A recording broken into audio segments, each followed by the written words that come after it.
Greetings and peace. I hope you and yours are doing well today, wherever you might be watching this from. And I hope the new year of 2022 and the month of January is going great for all of you and your loved ones. The title of today's discussion will be on the 200 Hadiths of the Prophet Muhammad, peace be upon him. And I will do a Sufi and Masonic comparison of the Hadiths and the teachings of the Prophet. So the hadiths are basically traditions and sayings and teachings besides the Holy Quran, which were passed down to our current generation by different historians and scribes, which you can make a comparison right away about Masonic records and Masonic historians that passed the records down, or secretaries that passed the records down. So it's kind of like the same way that these records and teachings get passed down orally and in written form. So this book, the 200 Hadiths, you can look these up. They're usually for free online. I have like a small booklet that I got from a local store. So this is basically from Bukhari, Muslim, Tirmidhi, Abu Dawud, Ibn Majah, and Al-Bahaki. And this is what it gives a definition of the Hadiths, which is the present volume is an anthology compiled from the Hadith literature, an Islamic source second only to the Quran in religious importance. Although brief, it covers directly or indirectly the more important aspects of the Hadith's teachings. The sayings of the Prophet Muhammad, peace be upon him, have been handed down to posterity through both oral and written traditions, the foundations of which were laid by the Prophet's companions. See, brothers and companions, you have that in Masonry as well, some of whom were also his scribes, teachers, secretaries, etc. The following are some of the principles by which he sought to guide his followers.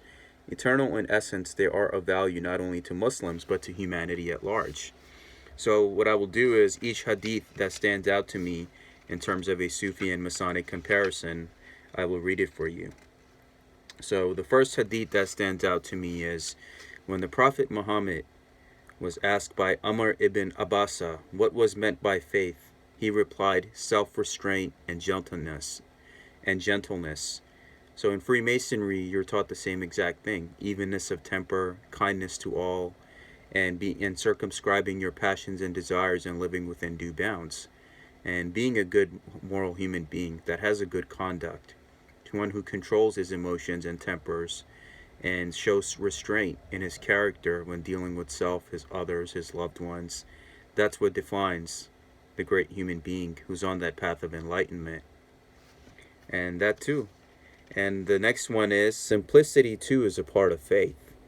So somebody who's not showing off, doesn't have ego, is not prideful, and those things can get the best of a man. If you keep yourself simple and humble, then that's what overvalues you in this life and the next in terms of your spiritual wealth. And you see that many of the people that have all of the fame and fortune in the world, they have that simplicity about them, and they keep themselves humble. Being humble is very important. The next hadith: a man without trust is a man without faith, and a man who does not fulfill his promises is a man without faith. So this is basically telling you, even in Freemasonry, where you're taught to be a man of faith, to believe in a supreme being, and to always put your trust in God and not fear anything. And that's exactly what's being taught in this hadith.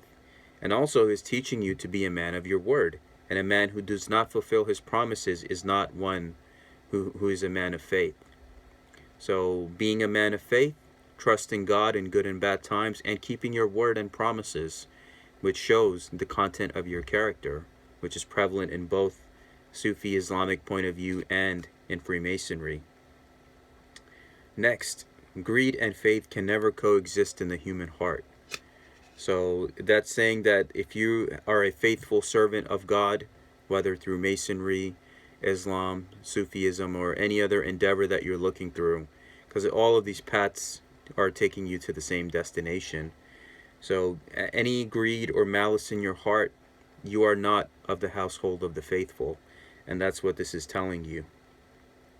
And 8, God loves those believers who labor to earn a living through lawful means.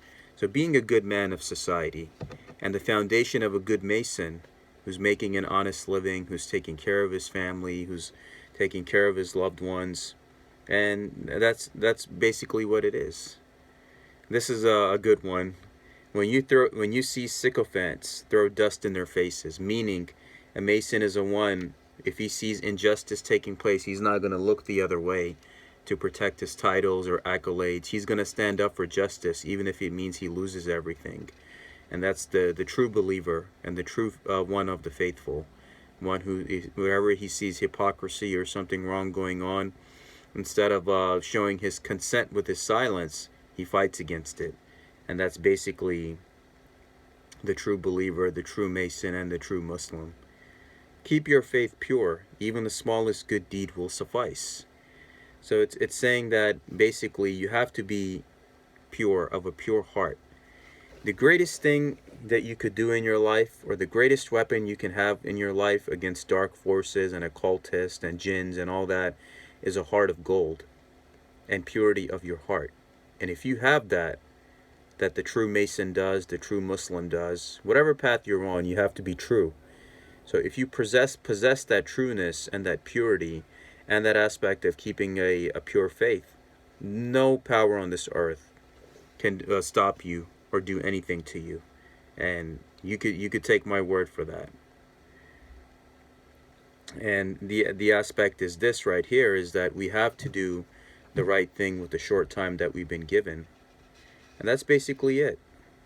And now we go on to the next hadith. God, or the grand architect of the universe, has imposed certain moral obligations. Do not abrogate them. He has forbidden certain things. Do not indulge in them. He has laid down certain limits. Do not transgress them. He is silent on certain matters. Do not knowingly argue over them. So it's basically telling you the aspect of keeping your word that a Mason does, not overindulging yourself, keeping yourself evenness of temper, circumscribing your desires, living your life and your deeds and your actions and habits in moderation, and at the same time know the law of the universe and the law of God that you're dealing with, and not to be a rebellious devil in any way, and to be honorable to your brotherhood, to your faith, to your family, and maintain everything in harmony. We do realize that the world is suffering, and what can we do about it? What we can do about it is, if individually all of us start doing little by little and loving ourselves, our families, our neighbors, and if enough people start doing that, then that's when the collective change will come. It falls to us collectively as human beings. And that's what it is. You have to maintain this aspect of doing the right thing and keeping yourself and living your life within due bounds, and know to keep your faith and know what to do right. And that's basically it. You have to strive for the right thing. When you strive for the right thing and you have a heart of gold, then it's nothing in this life can defeat you through the good times and bad times. And if you're a Mason, a Muslim, whatever faith you are, trust me on that. It will take you a long way. So the next hadith: if a person to whom God has given wealth does not give zakat, which is charity, almsgiving, he will find that on the day of judgment his wealth turns into a poisonous snake with 2 black spots on its head. It will be like a yoke around his neck. Then it will seize him by the jaws and declare, I am your wealth, I am your treasure. So this is basically telling you one of the Islamic pillars of is charity. You have to give zakat, you have to give charity. Same thing a Mason does. Almsgiving, charity, that's basically what defines a Freemason. One who's generous and charitable, helps the poor, helps those that can't help themselves. And that's basically what this hadith is telling you, is that if you chase after wealth in this life, after fame and fortune and selling your soul and all those things that many people do in these industries, then at the end you'll have nothing to show for it, because that's only for this life. And when you die, the only thing you take with you is what good did you do for yourself and others. That's it. If you could use your resources while you're here and earn those good deeds and the spiritual karma and wealth, then that's what will be your true treasure when the time does come. And that's basically it. You have to help each other and love each other.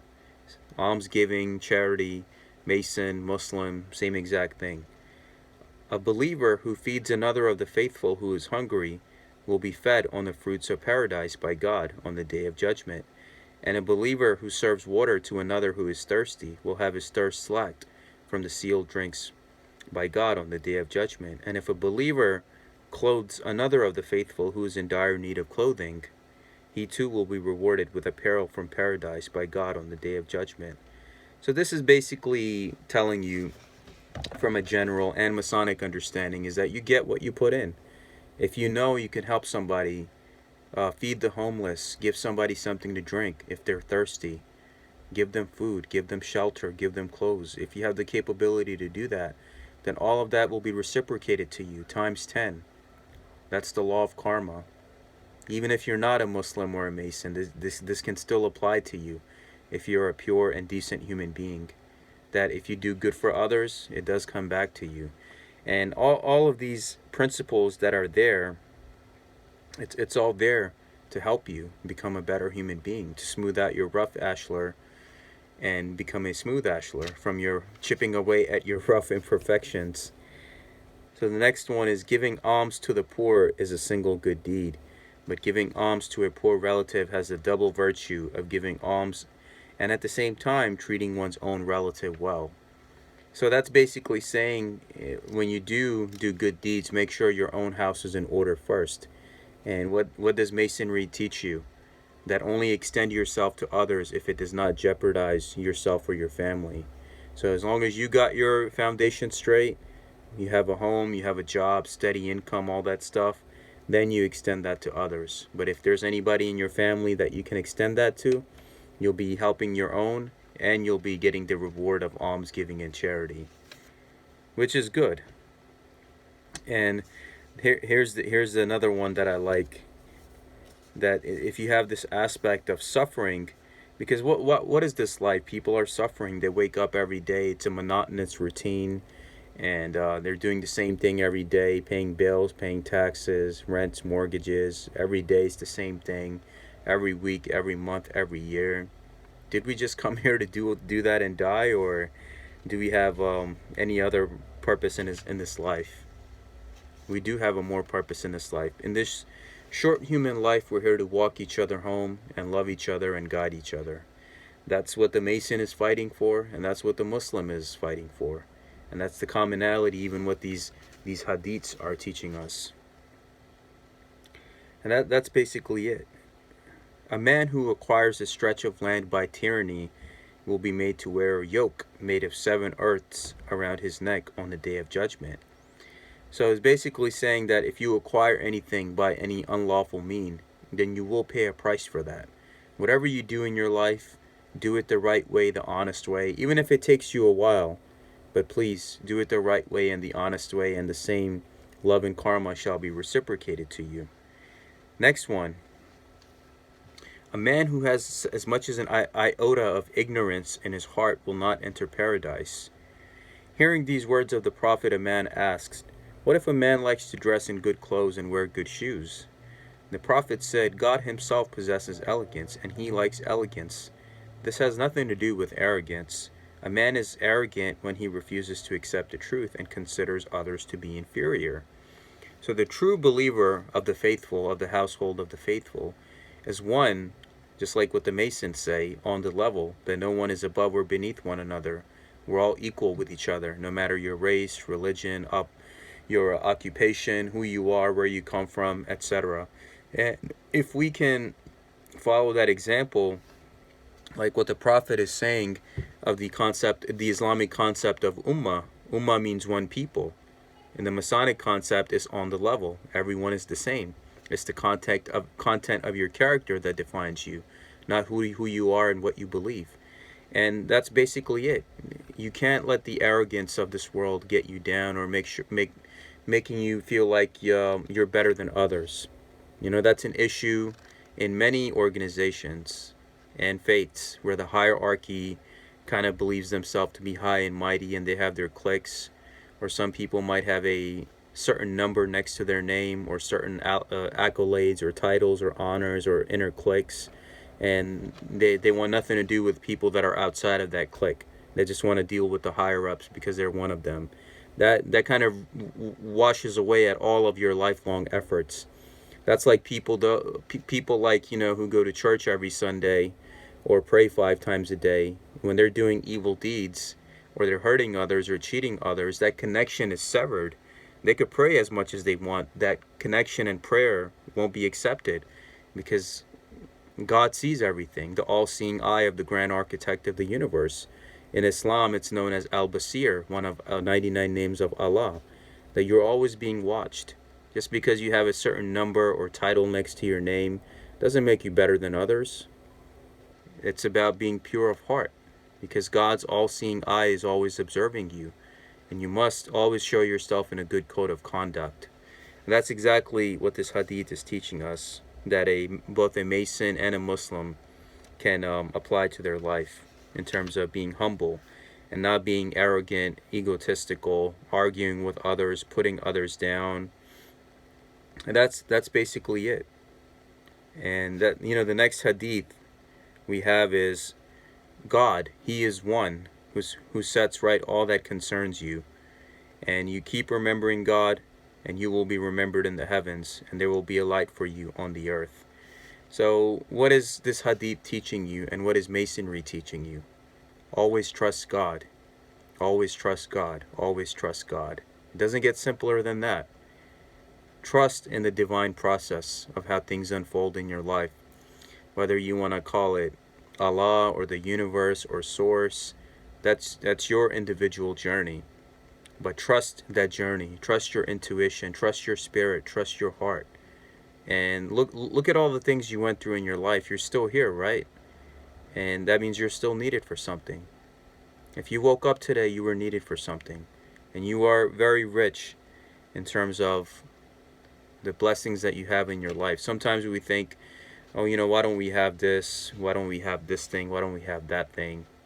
It's about your faith. That matters most. And that's what both hadiths and the Islamic and Masonic teachings in its pure esoteric form are teaching us. Love for the life of this world is damaging to the life of the hereafter. Anyone who values the life of the hereafter will be indifferent to the life of this world.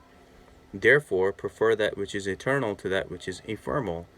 Basically telling you to be a good human being, don't sell out. Just know that sometimes this life can be an illusion.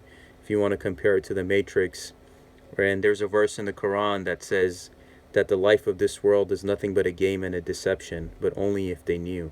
So it's telling you that this short human life that you have, many people sell out for fame and fortune, and what they do is they end up shooting themselves in the foot, meaning that they lose this life and they lose the next one too. So keep in mind of your actions. They have consequences. Your spiritual guides, Almighty God, angels, ancestors, whatever you want to put it, didn't send you here to sell out. They sent you here to do the right thing and love humanity, love each other, love your family, uplift each other, guide each other, teach each other for however long you're meant to be here. And that's it. It doesn't get more simpler than that. Everything else, whether you're rich, poor, middle class, everyone does the same thing, right? They wake up, they have breakfast, they go to their vocations, sit with their families, do what they want to do, and they go to sleep and wake up and do it all over again. So do the right thing in terms of your conduct, your morals, and that's basically it. And you will be giving your dues. You will be giving your dues on that respect. So you pay your dues, but at the same time, you get respect for that also. So the other one is the cautious man travels early in the morning, and the early morning traveler reaches his destination. Pay heed, God's reward is peerless. Pay heed, God's reward is paradise. So it's telling you to live your life in a good conduct, just like how the Mason is told to divide his time equally. Make sure he's giving enough time to his family, his neighbors, to God. And that's what the man who trusts God, that's what he does. He uses time management wisely. He uses his time wisely, where he gives enough time for his spiritual practices, for his job, for his family, for his personal hour of his time or 2 hours of his time, where he could do an hour of exercise, do an hour of his spiritual practices, and then the rest of the day is divided up nicely. The aspect of family, work, taking care of your errands, and things like that. And that's basically it. I mean, we go through this life. Yes, there are challenges, and things like that, but you must never lose your faith. That's what both the Masonic and the Hadiths are teaching you from the Islamic perspective. A man who treats his relatives well in order to return their good treatment of him shows no real love for them. The man who really shows love for his relatives is one who treats them well, despite their being unkind to him. So it's just like the aspect of charity. If you do good for somebody, don't advertise it everywhere, because then that kind of, that kind of ruins the deed. It's like what Rumi said, that do a good deed and throw it in the river, and one day in the desert, when you're dry and needing help, then it will come back to you. So it's like the right hand shouldn't know what the left is doing, and vice versa, and those kind of things. So if you're showing a good treatment to somebody, just keep being who you are, even if they're being unkind to you. Always walk with dignity. They say in Islam, if you give salam to somebody, give greetings, and if the other person doesn't respond back to you, the angels on that person's behalf in ignorance will respond to you. But you must never stop saying salam to that individual, even if they stop responding to you. Because good brotherly love and good neighborly love, what both Islam and Freemasonry teach us, tells you, even if somebody's being unkind to you, you must always show a high character. And one day, they will realize that, I'm doing all of this to this person, and yet he still continues to be kind to me. Then they will know what they're doing, and you will end up teaching them. So it's always good to do that aspect. And that's what these hadiths are teaching us. I mean, look at all of the stuff that I covered with all the religions and philosophies and ways of life so far. Everything is teaching you the same exact thing. It's a good conduct and the aspect of love, unity, being a good person, knowing better, thinking better, doing better. That's exactly what it is. When a man spends on his family members with the intention of seeking God's pleasure, then his spending becomes an act of charity. So it's telling you that in this life you are given resources, and just don't be cheap. Love yourself, love your family, spend on them when you need to spend on them, besides like daily necessities of life if you're capable to do so, and help them in whichever way you can. Your immediate family, if you have the capacity to do so, then do it, because that's also an aspect of charity that not only Islam teaches us, but also Freemasonry. And that's exactly what it is. It defines you as a noble character. A believer is a mirror to another believer. A believer is a brother to another believer. He saves him from losses. He safeguards his interest in his absence. Just like, the aspect of Masonry. Brothers protect each other. They look out for each other. They give good counsel to each other. They advise them if they see them being in a situation which is not good for them. Same thing, believers in Islam, they guide and counsel their brothers. They help them. If they see them in any unfortunate situation, they will protect them and guide them, because you are a mirror reflection of each other, and we are a representation of that divinity here in these physical avatars, experiencing itself through itself. And that's the reality. And we're all in this life, we're all shepherds, and we're here to guide each other in many ways, and we must realize the aspects of being responsible and being honorable, those principles of good conduct that Masonry changes us in many ways, but also teaches us. Same thing with the Islamic Sufi teachings. And that's basically it. The best person among you is the one who treats his family members well, and I am the best person for my family. And that's basically what it's telling you. Have your foundation of your house in order. It's like one of the videos that I made, that before joining any organization or any spiritual practice, whether it's Sufism or Masonry, have your home in order first. Are you good financially?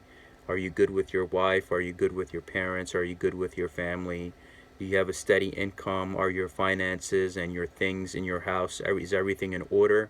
Then you dedicate yourself to other things, because then you already have the foundation of a good man who can sustain a job, who can sustain a relationship, who can sustain the stability of his home, having peace with his co-workers, his neighbors, and all of those things. And one who keeps an evenness of temper. That's what defines a good and disciplined man. And that's what it's saying. And that's, Masonry and Islam both teach us that the aspect is to help people. When the Prophet was asked which form of Islam was better, he replied, to feed the people and extend greetings of peace to them, be they of your acquaintance or not. So it's basically telling you that feeding somebody and breaking bread with somebody is better than praying 5 times a day. And there was a story where these individuals came to the Prophet and said, "O Prophet of God, there's this pious man praying 5 times a day in the mosque, and he's doing all of the practices and prayers." And the Prophet asked them, "Who's feeding him and providing all the resources to him so he can be here 24/7?" And they said, "We are." And he said, "You're better than him." So being in service to others, feeding the homeless, helping each other, is the greatest form of worship you could do, by serving your fellow brothers in this human life, your fellow brothers and sisters in the short human life that we have, because we're all mirror reflections of Almighty God. And if we serve each other, we're serving God. And that's the reality. Masonry tells us to do that. Islam, the Hadiths are teaching us to do that. And it's not about being a religious hypocrite if you're praying or going to church or doing all that. I know some people who do that, and some of them are not good people in how they treat others. And they use religion as an excuse to hide their nastiness. That doesn't count. Like I said, the connection's been severed. You could pray as much as you want, it won't be accepted. But if you have a good heart and intent for others, you're serving others with no malice or expecting anything back in return, you will have a force behind you, and no enemy of this world or darkness can stop you in the mission that you will be meant to fulfill. And that's basically it. That's our human life. And we have to love each other, and we have to be better. We have to be better. And that's basically it. The best gift from a father to his child is education and upbringing. So Masons are taught to be good fathers. They're taught to instill those values of being a gentleman, a scholar, those that search for knowledge, those that keep their desires disciplined, and help each other and love each other. Save yourselves from envy, for envy eats up virtue as fire eats up wood. Don't be envious. If you see, whether it's Islam, you see another brother that's succeeding, be happy for him. Who knows? You putting that good energy out there will come back to you in many ways. Same thing in Masonry. You see a brother succeed, or he gained a title or accolade, one which he deserved and worked for it, be happy for him. And share in his joy, because his joy is your joy is his joy, as brother Masons and Muslims are believers and are mirror reflections of each other, the ones that are truly about it. Because obviously you have, good and bad everywhere, as you see my videos. And that's what it is. It is not proper for a man to keep away from his brother for more than 3 days, and then when they meet, to turn their faces away from each other. The better of the two is the one who greets the other first. So in Islam, it tells you that you should not have any animosity or grievances towards a fellow Muslim brother. Within 3 days, if you don't resolve that within 3 days, any animosity, then you lose the faith. And in Masonry, you're taught the same, that there is no animosities. You're all brothers. You're all on the level. Love each other. Help each other. And if you see a brother that's sitting by himself, be the first one that goes and greets him. Make him feel welcome. Sit with him. Ask him about his family, and tell him about yours. That's what defines a good man and a good brother. That's what this hadith of the Prophet is teaching us. That be the one who engages rather than just sitting in the corner. And love and respect your brothers and love each other. That's what it is. We're all craving that honest interaction and companionship in this age of chaos that we're in, where everywhere I go now, it's so much emptiness. I traveled to other countries recently, and I'm thinking, is this the same place that I came to a few years ago? Something in the air has changed, and I know you feel that too in your respective areas. The education system, the workplace, the crime being out of control, inflation being out of control. Something has changed in this world, and we must be the ones who greet others that are feeling down, to keep that light and happiness alive. Because if not for us, then who? How evil is the man who hoards essential supplies? If God wills it that the price of merchandise fall, that makes him unhappy. But if the prices rise, that makes him happy.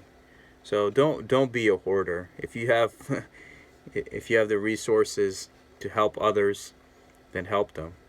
Now these hadiths were written over 1400 years ago. Imagine if and they knew that an age would come in 2020 where people will be hoarding hand sanitizers and selling them for crazy prices on the internet. So you have the same thing within yourself as well. If you have any supplies that are of an excess, as you're taught to live your life in moderation, both in Islam and Masonry, donate it to somebody, help somebody. You will only get their prayers and thanks in return. People who really need it, those that are unfortunate.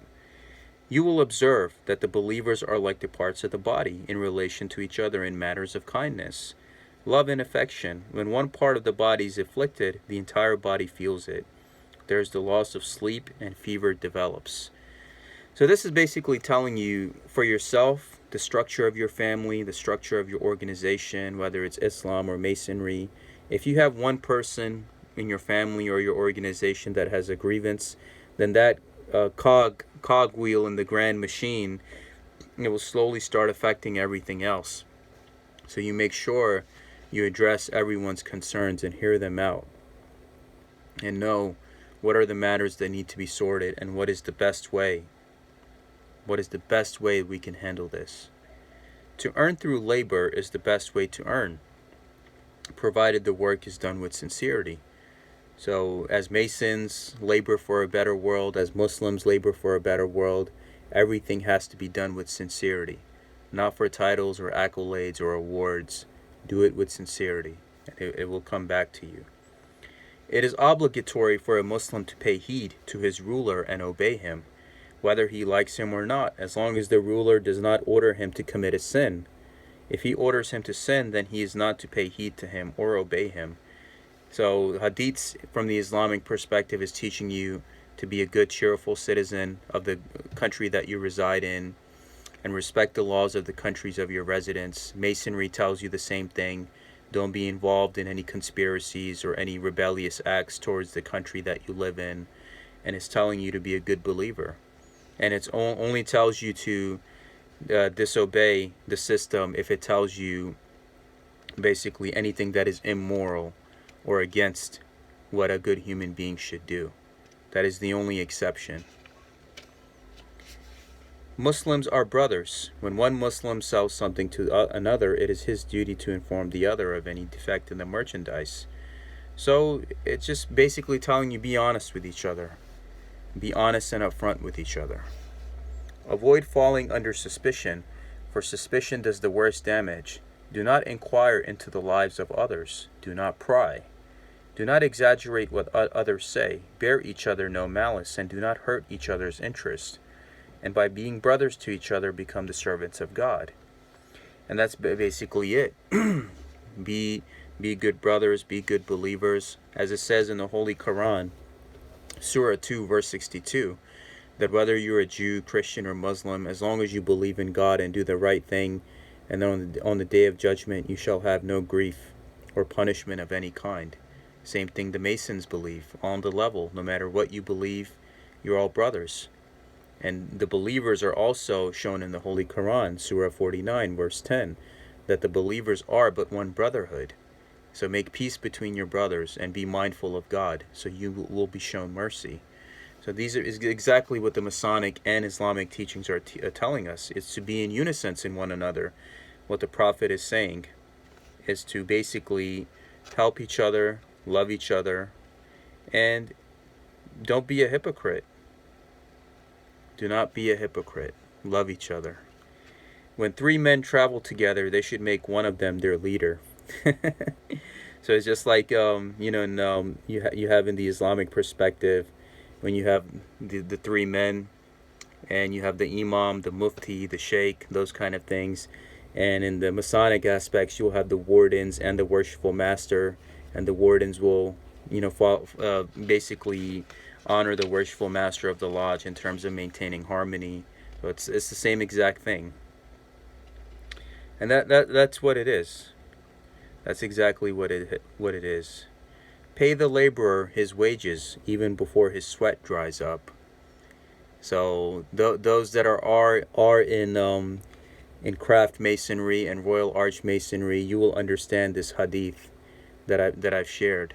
The aspect of making sure that you honor each other, and if you're, let's say, have somebody who you need to pay the wages to, make sure you handle that. Pay the laborer his wages even before his sweat dries up. So honor each other and all that aspect, and be good to each other in the teachings that you're professing. And yeah, save yourself from the curse of an oppressed person who seeks his right from God, for God never denies the righteous their rights. And that's basically it. If you trust God, no matter who or what is standing against you, like that David and Goliath scenario, you will always win. You will always win. That's what a Mason is taught. That's what a Muslim is taught. And to not to be angry or to live your life in excess in any way. Anger is the devil, and the devil has been created from fire, and fire is extinguished by water. Therefore, when any of you feel angry, you should perform your ablutions.